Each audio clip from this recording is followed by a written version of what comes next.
हमारी तरफ से आप सभी को प्रणाम। मेरा नाम मीना।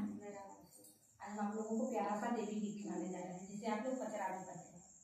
चैनल को सब्सक्राइब करें, लाइक करें, शेयर करें, कमेंट में जरूर बताएं कि हम लोगों का गाना आप लोगों को कैसा लगता है। बहुत बहुत धन्यवाद। प्लीज प्लीज पूरा आवाज करें। कान्हे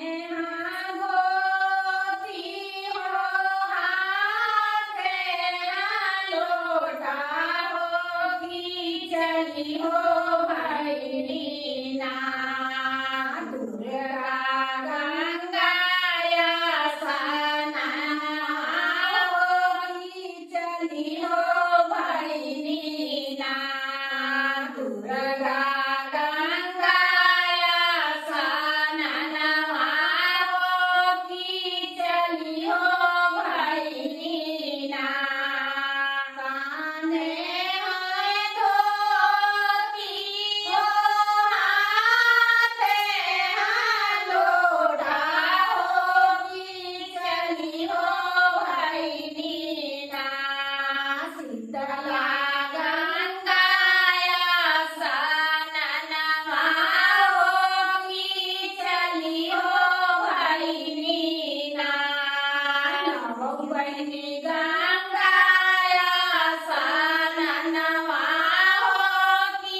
चलियो